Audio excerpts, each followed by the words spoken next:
it going out there, folks? I'm Don. This is Rockin' the Country, where I do primarily, well, non-pop country music reactions. There's bluegrass in there. There's Texas red dirt. There's Cajun. There's that, but it's non-pop country. There's a lot of traditional and such. But this is a gift request. Matt Sayle, thank you for this gift, my friend, and this request of Bobby Pinson's "Thought That's Who I Was." I'm curious to see, with that kind of title, those are two titles I think that piqued my interest. Titles don't, well, I always read the titles and try to figure out, all right, what direction might this go in? And then the first couple of seconds of a song sort of confirm or disconfirm. And I like both. I like it when I'm disconfirmed, like, oh, that started unexpectedly or whatever. But "Thought That's Who I Was." He's either in agreement with someone or he's in disagreement with himself. That's my guess. Here we go. And I've reacted to Bobby before.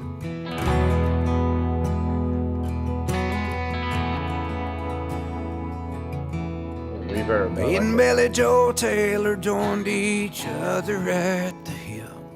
I loved him like the brother I never had. He was my go-to guy on 3rd and 10. Made me look good at the quarterback.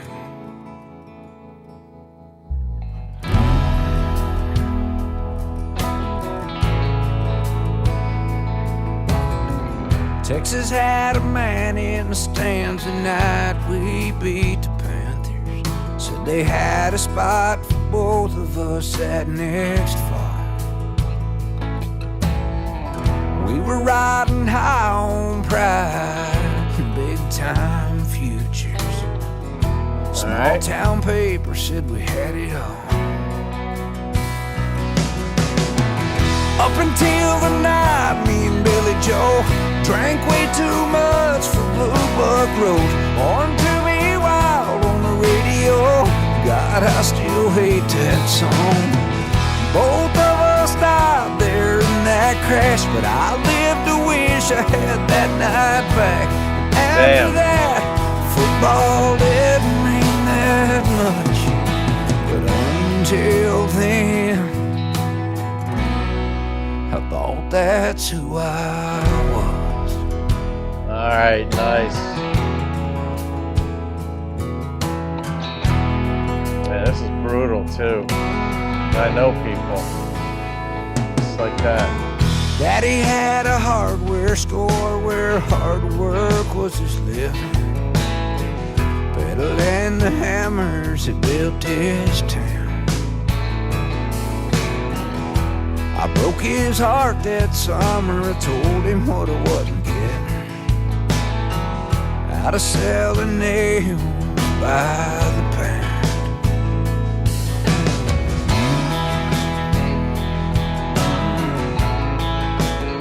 Bobby Adams, is he Texas? Spent my last paycheck on an RC and a Greyhound, a front seat to the world I'd never seen. Fair enough. Got a job, got a girl, had some cash, and the world in my pocket. Thought I'd found my place in the great machine.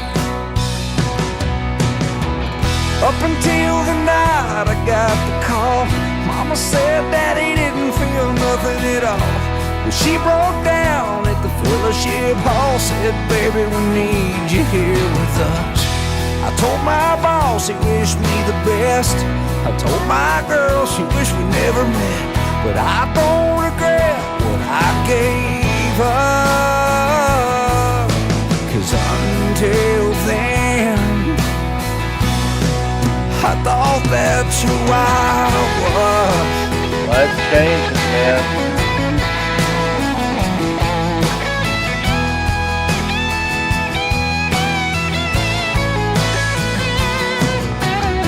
I drove straight through some twists and turns, lived through some crash and burns.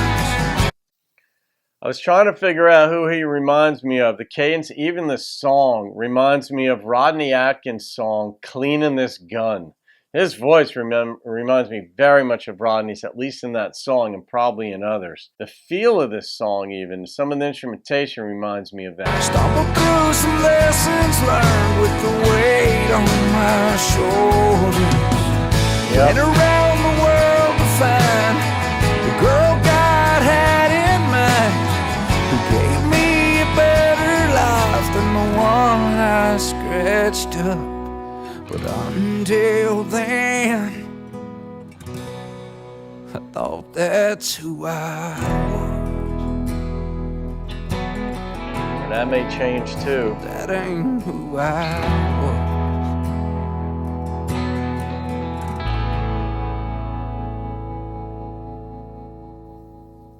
I don't know if you picked up on what he did in the end there, where he wrapped the whole thing up and he said, but that ain't who I was.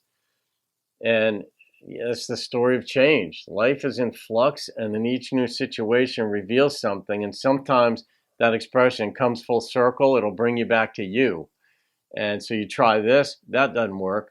Like those of you who are into sailing, like celestial navigation, the way they used to, sailors used to navigate before GPS and all this stuff back in the day, the way they used to navigate the seas. And they take they had a sextant, they try to get the position of like certain stars that are fixed in the sky. And then if they were way off on that, the next reading they took would reveal it. And they had books of, numbers and measurements and such. And it was a series of making correction after correction after correction to get where you were going by taking these measurements, looking at the sextant, and then comparing it to the numbers in the chart. And this is going back hundreds of years. And in one sense, that's an apt analogy for life, because if we make these adjustments in life, we'll be on a better course, one that we perhaps might believe in, one that's more of our own choosing, to be more true to ourselves. But you've got to make these corrections. Like life is lived by trial and error. That's the hard part of being human. Our brains, for some reason, process things differently. Our brains have grown over the millennia, and depending on your theological views, please forgive me if you a literalist with the Book of Genesis that maybe we're only 6,000 or 7,000 years old. But if you tolerate evolutionary theory, the brain itself has developed the human brain over hundreds of thousands and millions of years. Anyway, we cognitively process things in a more complex way than, say, lions, cats, zebras, whatever. And I don't think it's better or worse. It just is. We process things differently, and we even process our own lives. And over our roughly 80-year lifespan, if things go according to natural causes, give or take a few, we make changes. We don't want pain, obviously, and we want joy. And sometimes we have these ideas that we want to become something that we're not, but you want to try something because you're bored or you think where you're at isn't a good thing. But it's amazing the draw that our childhoods have back on us at some point. Not to say you can't escape bad habits or bad things or things you were taught or things were said to you and instilled in you by your parents or your culture around you. And you can outgrow these things, but it takes work. So you can get to a better place, like in the celestial navigation, but sometimes you leave, if you're misguided, you might come right on back to saying, you know what, this is who I am. And that's basically how he finished the song. That wasn't who I am. I'm another man. So I wonder if he did that song 10 years after this or 5 years after this, if there'd be another set of lessons he'd infuse or incorporate into the song to go from there. So Matt, that was a good one. You like your lyrics. That much is obvious. And as Matt Gallardo, like most folks like lyrics too, but some folks are very literarily minded. Kevin R. Carr, he's a big wordsmith on the channel. I get to know them because part of you guys are in my alter conscience. All right, I'll rate this song. I don't know if this is a true story or not. I'm gonna go on the assumption it's not, even though it might be. I get that part, but if this was a true story, I wouldn't have rated it. But I'm thinking this could have been written about I don't know. I'm gonna rate it. My experience of this song was an 8.7. It just was a story, a man's life, and it was had a couple of details in there, and you're like, oh, his friend died from drunk driving. That one line that both of us died that day, but he's like, but his friend went in the ground. But he didn't say this, but his friend literally died, and his heart and soul died because of that. And football didn't mean much to him anymore, which makes sense. That association thing. My buddy's not here with me now. I don't have the same heart. So, okay, folks. Thank Matt for that one. I thank you, Matt, and we'll go from there. Have a great day. See you on another video. Keep rocking the country.